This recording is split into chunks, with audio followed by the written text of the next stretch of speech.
What's up everyone, I'm CallumOnToast, and in today's video I'm going to be showcasing some more battles against my subscribers in the Great League where Mega Pokemon are allowed. Now if you haven't seen part 1, I definitely recommend checking it out as I use a different Mega Pokemon in every single battle, and you just won't see this kind of variety anywhere else on YouTube. Once again, shout out to everyone that battled me and built Mega Pokemon specifically for this. I know some trainers spent over 1 million Stardust testing out various different Megas, so again, if you appreciate the effort and resources that went into the video, not only from me but also from all of my opponents, then please make sure you leave a like and hype the video. But anyways, with that being said, let's just get into the question of the day. If we were ever to see Mega Pokemon eligible for the Great League as a limited time meta in the Go Battle League, which Mega Pokemon would you be most excited to use? Let me know in the comment section down below, and with that being said, let's get into the battles now. Alright, so into the first battle, leading Urshifu into Dedenne. An awful matchup for me, gonna be safe swapping into Shadow Gengar, but unfortunately it takes one turn to swap out. The opponent is now ahead on energy. They can fire off a Parabolic Charge,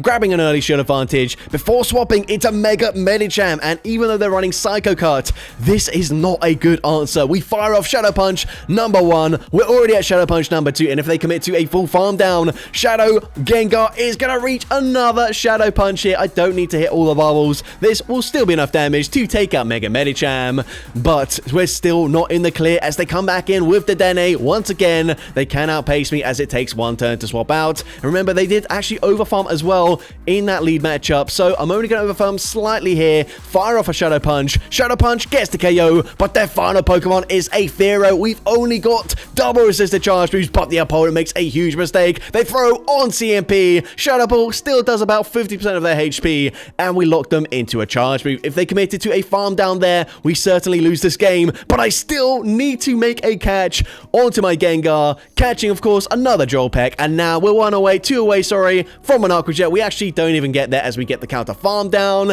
and I'm able to take that game. So, GG so far there, into next battle, we're going to see a Stuffle in the lead up against our Decidueye. This is a really dominant matchup for me. I believe they've only got resisted moves to throw, so I'm just going to no-shield this. The opponent fires off, actually, never mind, double resisted moves here, as they've got Stomp and I think Superpower as their charge moves. Anyways, we're going to go for a Frenzy Pump. We actually undercharge that just to get more farm here. Clearly, they are core broken by the Decidueye, and they come in with Mega Gallade, so that is not ideal for them in the slightest. We fire off a Spirit Shackle, and here, just because we are completely core breaking them, I am actually going to allow them to throw a charge move, but Leaf Blade still does not get the KO there. So I fire off another one. Spirit Shackle grabs the final shield. I swap into Mega Houndoom. They've got a level 50 Fampi in the back. That is a really cool spice pick. Unfortunately, it does have Tackle as its fast move, which isn't ideal, but I believe it has access to Body Slam and Trailblaze for charge moves. Either way, we fire off the Crunch. We throw here, and the opponent needs to basically farm up to 100 energy there if they want any chance of winning, which unfortunately they're not able to do so, and so I'm able to take that game. So, GG to opponent there, into next battle, to see a Scraggy into a Mega Aggron. The opponent's going to say swap into a Shadow Hitmonlee, but we come in with a counter Mega Alakazam. Of course, if I was running Confusion, we would absolutely destroy this thing, but I'm still able to shield once and fully counter farm them down. The opponent comes back in with the Mega Aggron, but we've got access to Fire Punch. Fire Punch, gonna hit for huge super effective damage. We get that counter farm down, and their final Pokemon is a Shadow Hitmonchan. So we go for another Fire Punch here. Fire Punch grabs the shield from the opponent, and once again, we can come in with our Shadow Alakazam, again on counter, and then just commit to a full counter farm down. They fire off a Thunder Punch, they're not going to reach another charge move, and unfortunately for them, they do just get completely hard counted, and I'm able to take that game. But GG's up in there, into the next battle, we're going to see a Phantump in the lead, shiny as well. I don't know if that is a Shundo or not. I don't know what the max CP of that Pokemon is, but either way, a very cool flex. We swap into our Shadow Absol, full sending a Thunder, which unfortunately is shielded. Of course, Brutal Swing is resisted, but they were quite likely to shield anyway, so maybe I should have just gone for a bait. But either way, we're going to come in with the Toxtricity, and I am going to go straight for a Wild Charge. I just want to get rid of this thing before they can debuff me. Wild Charge gets the KO there. We're now going to swap into our Mega Absol, but they've got a Mega Charizard. and I did not want to use an Elite TM to get Brutal Swing on my Mega Absol, so unfortunately we full send a payback, which they can just safely shield that up, and there's just not a lot I can do now. The opponent fires off the Air Cutter. Air Cutter is going to be resisted, so I will no-shield the next one, but unfortunately they will be able to Dragon Breath farm me down. I'm going to look to overfarm. They actually end up catching the power-up punch onto Phantom. They didn't need to do that, but what a flex, what a catch from the opponent, and unfortunately I do end up losing that game. But GG's to the opponent there. Into the next battle, we're going to see Armarouge into a Shadow Crobat. We've got Mega Altaria. This is actually the same Mega Altaria that I recently showcased in the Mega Master League, which was very underwhelming, but actually is kind of good in the Great and Ultra League, as it does have the stats to compete. It's decent. It's not as bulky, I believe, as regular Altaria, but it is a Dragon and Fairy type Pokemon, which is really cool to see. Anyways, I'm going to fire off the Sky Attack. Sky Attack going to be no-shielded by the opponent, as they do let the Typhlosion go down. And Altaria able to reach yet another charge move here. Sky Attack number 2 going to be no-shielded once again. We can come in with the Armarouge, and the opponent swaps out into Mega Banette, but unfortunately for them, we're just dealing so much damage here. I think the opponent also probably Mega Evolved this Pokemon before powering up fully, and then realized you cannot power up Mega Pokemon when they're Mega Evolved, which means unfortunately they get absolutely destroyed there by the Dragon Breath damage. But GG's to that trainer. Into next battle, we see Shadow Murkrow into a Bulbasaur with the costume. They swap into a level 50 Psyduck with that ring there. Of course, we go for Drill Peck, and once again, whilst I could just shield here, and Shadow Murkrow can probably completely destroy the entire team, I will no shield. We want to make this as fair as possible, so I come in with the Mega Aggron. I'm going to no shield this. Should just be another Aqua Tail. Aqua Tail does decent damage, actually, considering that is a Psyduck up his Mega Aggron. They come back in with the Bulbasaur, but remember, Mega Aggron is not a rock type, so that's non-stab, and actually they get to a last second Seed Bomb. So I'm going to shield this up. The opponent does go for the Seed Bomb there. Their final Pokemon is going to be a Mega Latios. Now we've got a difficult decision here. We go for Meteor Beam. We boost up our attack. I thought I had Dragon Tail on my my Shadow Aggron, but that's not the case. I'm on Metal Sound. The opponent can now reach back-to-back Aura Spheres just barely before we do reach a charge move. Aura Sphere gets the KO, and the opponent able to Dragon Breath farm me down, and somehow I end up losing that game. GG's to that trainer. Insane game there. Into the next battle, we're going to see a Cast Form in the lead.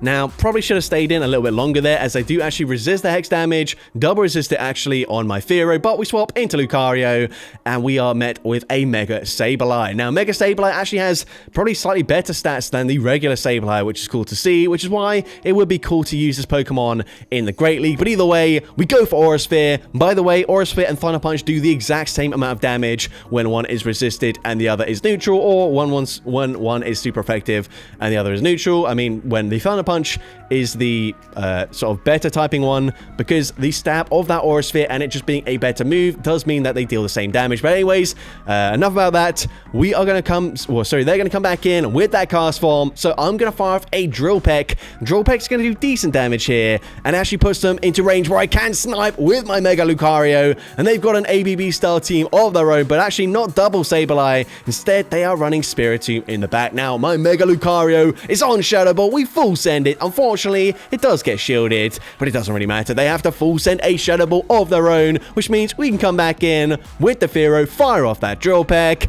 and Drill Peck gets the KO from that range, and I'm able to take that game. So, GG's top on there. Into the next battle, I'm leading Cubchoo into Florges here. I mean, some of these battles, I just ran like the most random Pokemon I had in the lead. Some of them, they do make a little bit more sense. But anyways, I'm going to fire off an Icy Wind here. Icy Wind is also going to debuff their attack. We swap into our Shadow Blastoise. Are they running Trailblaze here? I'm going to no-shield anyways, and unfortunately they are. So Trailblaze, super effective, but I had debuffed them, so of course that is somewhat positive for me. Either way, we fire off the Hydro Cannon, we get the KO there. They're going to come in with a Mega Blastoise of their own, so not ideal for me. I farm up to the potential Skull Bash, and then I will be baiting with a Hydro Cannon. And of course, Hydro Cannon not going to do too much damage here as it is resisted, but since we farmed up there, we do end up grabbing a shield. But I can go for another Hydro Cannon. Hydro Cannon Number 2 is going to be no shield. I swap into my own Mega Blastoise, but unfortunately, I'm not on rollout. So the opponent can go for another charge move before I can go for a full farm down here, which means they're forcing my final shield.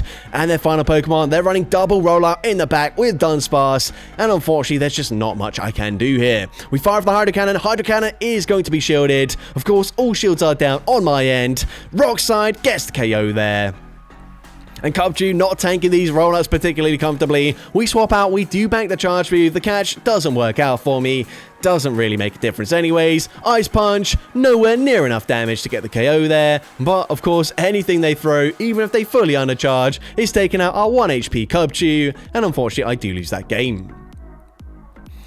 But GG's up in there into next battle. I see Shadow Tyranitar in the lead. That is not ideal for me. But I do remember partway through this battle that my Abomasnow, my regular one, is actually on Leafage. So I can swap out of this matchup even though they are dealing big damage with those smackdowns. The opponent actually allows a full farm down there to come in with a Mega Salamence. But of course, we can go for Icy Wind, debuff their attack. They do go for that Dragon Tail farm down. But now I can align my Mega Abomasnow, which is on Powder Snow, to the Salamence. And we're dealing huge damage with those fast moves. The opponent gonna fire for charge. Of course, I will respect the damage from a fly. They actually full send an outrage there before swapping into Porygon Z. Now, Porygon Z is insanely attack weighted, but Slowpoke has some bulk, which means I do just barely hang on there. We can go for a Water Pulse, but also they can't really lock on farming down either, which means we commit to a full Confusion farm down. The opponent, of course, wanted to get ahead on energy on their Mega Salamence, but it doesn't matter. It's not enough for them, as we've got the Weather Ball already locked and loaded. Weather Ball, double super effective. It takes out the Mega Salamence, and I'm able to take that game.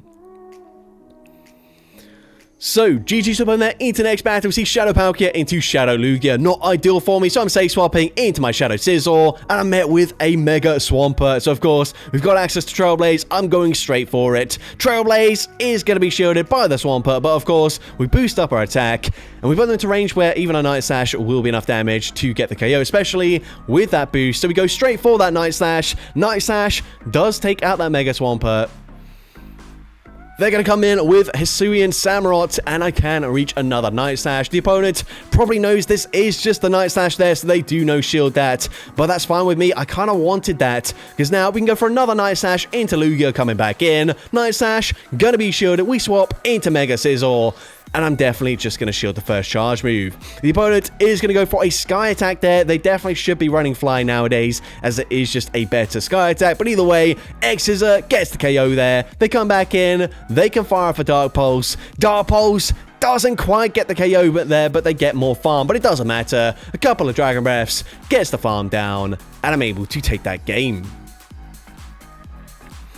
So, GG's up on there into the next battle. We see Aron into a Shadow Sneasler. So, a bit of an awkward matchup for me. I do have two Pokemon that, of course, resist the some of the moves on the Sneasler. Close combat, they're going to double resist, and they will resist X-Scissor as well, but they might be on Aerial Ace, which is why I don't want to swap out. Instead, I'm going to go and use one shield. They swap into a Mega Marwile, so I'm going to go ahead and debuff their attack, swap into my Shadow Beedrill, and the opponent throws really soon there, so this cannot be an Iron Head. It ends up being a Vice Grip, which doesn't do much damage, of course, since I did debuff them, but also Vice Grip is just an awful charge move. They come in with a Shadow Tyranitar. They get the full farm down. Certainly not ideal, but we can come in with our Aron. The opponent, I'm going to go for the Brutal Swing there. I'm now going to look to go for a Rock Tomb, and Rock Tomb will, of course, debuff their attack, meaning maybe Mega Beedrill can tank a few fast moves, but they bank a charge move. We swap into our Beedrill, but this time the opponent does overfarm slightly more. The opponent full sends the Iron Head. Beedrill is straight in and straight out. I'm going to farm up to back-to-back Body Slams here. I recognize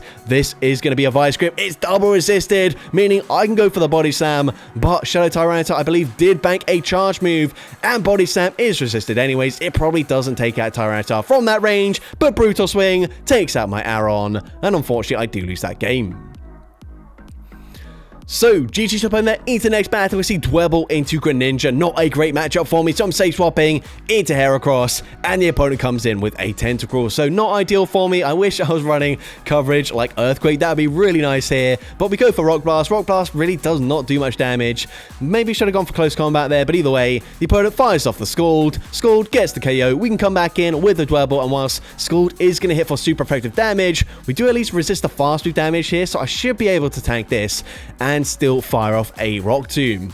So it's actually going to be a lot closer than I was expecting, but Dwebble just barely hanging on, reaching that Rock Tomb. Rock Tomb gets the KO, and I need my Mega Heracross to sweep, but they've got a Mega Venusaur in the back. So at this point, I'm going to shield this up here. I realize Greninja, well, I think they already have a charge move loaded, so that is not ideal for me. So I'm going to fire off a Rock Blast. I'm going to throw on CMP as well. I'm hoping my Switch Clock will come up in time for me to catch the next Sludge. So I'm going to shield this as they go for the Sludge. You can see I'm trying to swap out here as it comes up, but just barely by a split second. Doesn't come up in time. Sludge gets the KO there. One more Vine Whip takes out my Dwebble, and unfortunately I do lose that game. But GG's up on that into the next battle, and we see a Chestnut in the lead with our Shadows Wireless. Bit of an awkward lead matchup here, just because, of course, I do hit for super effective damage with my backline, with my fast moves, but they do, of course, have Vine Whip and Frenzy Plants. But the opponent swaps into Charizard Y, and that does so much damage. We can just Dragon Breath farm them all the way down. They come back in with the Chestnut. I'm going to fire off a Body Slam. Body Slam is going to be no-shielded by the opponent. We come in with the Shadow Slowbro. And this one, I am going to use my final shield as they go for Frenzy Plant, but they're going to have a Talonflame in the back. So at this point, we're actually running Drain Punch here. Drain Punch is going to debuff the defense there, making this matchup a lot more comfortable for me. They're looking to overfarm, but they can't really overfarm by too much, as now we've grabbed both shields. We've double debuffed the defense there. They do farm up to 100 energy, so I'm going to come in with my Shadows Wireless, just force them to throw straight away. And then, of course, I mean, I actually had a Body Slam loaded anyways, but this is a Mega Showcase, so we're going to come in with Mega Slowbro, 2 confusions, gets that farm down up against the Shadow Talonflame, and I'm able to take that game. So, GG's up on there into the next battle. I'm going to see Drifloon into Armarouge. A good lead matchup for me. They say swap into Ninjask, and this is also kind of where I need to see it here, because, of course, they're going to triple resist the ground typing from my Swampert backline. So, I'm going to stay in this matchup. I'm going to shield just in case they full send a Shadow Ball, which they do there. That probably even debuff takes us out there. So, I am going to shield. I'm going to go for another Icy Wind, get the KO, and let's see what they want to do. The opponent's going to come back in with the Armarouge, and I'm going to look to try and catch a charge move, but they swap at the same time. They swap into Mega Sharpedo. I come in with the Mega Swampert, and I can go straight for a Sludge. Sludge going to grab the final shield from the opponent. The opponent committing to a farm down, but they don't get there. Sludge number 2 will be enough damage to take out Sharpedo. They can come in, Incinerate farming down, but they get a huge farm down there. And actually, this is looking a little bit tricky for us, but we come in with the Swampert. They're going to have to fire off back-to-back Side Shocks to take out my Swampert, but we do have residual energy on the Drifloon. So Side Shock number 2 gets the KO there, but we're 1 away from that Shadow Ball, and of course, Shadow Ball will be taking out Armarouge, and I'm able to take that game. So, GG's up on there into the next battle. I see Pawmot into a Mega Slowbro. So, not really ideal for me. And this is actually the only team where I didn't use the Mega Pokemon and its pre-evolution in the same battle, because I actually ran out of Stardust. I couldn't build a Glalie, so I go for the Shadow Frostlass instead, which is very similar, of course, another evolution of the Snorunt family, but unfortunately not ideal for me, because this one is running Hex, which is resisted here. If we had Powder Snow, this is a potential matchup that I could flip. But either way, we're going to come back in with the Pawmot. The opponent's going to swap into a Florges, so I'm going to go straight for Wild Charge. Wild Charge going to hit for neutral damage. Wild Charge is going to grab a shield, and now I swap into Mega Glalie. Now, they could go and full send a Moonblast, so I am going to shield here, but they bait with a Chilling Water, and also, they can just barely outpace me before I reach the next Avalanche, which means, unfortunately, when I do reach back-to-back charge moves here, this first Avalanche won't get the KO. So Avalanche is going to get them fairly low. They then swap, though. They catch the charge move. I'm just going to fully charge this, and it does get the KO there. But really nice play by the opponent. We swap back into our Pawmot, but there's just not much play for us anymore. The opponent fires off the Surf. I can reach a wild charge before they fully farm me down, but actually they've got quite a lot of energy now. Wild charge grabs the final shield, and they do come out with another charge move loaded. And of course, from this range, Surf easily takes out Mega Glalie, and unfortunately I do lose that game. But GG's to opponent there into the final battle, I believe, of this video. We're going to see Tier 2 in the lead. Not ideal for my Houndour. So we're going to swap into Mega Medicham. And I mentioned this a few times now. Mega Medicham has a lot more attack than the regular version. And as a result, they no shield. And we put them into range where I can just Psycho Cut, farm down the Genesect, coming out with a ton of loaded energy. Let's see what they want to do here. I'm going to go for a Dynamic Punch. And they come in with Mega Kangaskhan. So I'm going straight for Dynamic Punch, grabbing a shield there, and then swapping out as I don't want them to mud slap farming down. We come in with the Houndour, of course, realizing it's useless up against Tier 2. They do swap back into it, but that's okay. We've now got energy for a Crunch, and Crunch, whilst it is not going to hit for super effective damage, it does deal decent damage there. Unfortunately, not on counter on either Medicham, so I am not going to really deal any fast move pressure whatsoever. So I'm going to look to overfarm here. They're already at the next charge move. They can probably bait with a Body Slam, and they do exactly that, but I farm up to close to back-to-back charge moves here. We're firing off the Dynamic Punch. Dynamic Punch, gotta be no-shielded. I'm going to overfarm a lot here. I'm gonna go and farm up to back-to-back charge moves, but then I'm gonna swap into my Mega. If they might throw straight away, I will catch the charge move, but if they overfarm, but not enough here, which means, of course, they can go for charge move, but actually, no, never mind. That does not KO. They bait, but Dynamic Punch takes out the Kangaskhan, and I'm able to take that game. So that's going to be it for today's video. If you did enjoy it, please make sure you leave a like, leave a comment letting me know, and as well, don't forget to respond to the question of the day if you haven't done so already. And if you want to see more content like this in the future, make sure you hit that subscribe button and turn on post notifications. That way you'll be notified whenever I upload a new video. Now, if you want to take your support to the next level, you can become a channel member with perks including early access to new videos, shoutouts at the end of each video, custom loyalty badges, and custom emojis to use in the comments of every video. I want to say a massive thank you to everyone that has become a channel member already. Your support is greatly appreciated. And with that being said, thank you so much for watching today's video, and I hope you have a great rest of your day.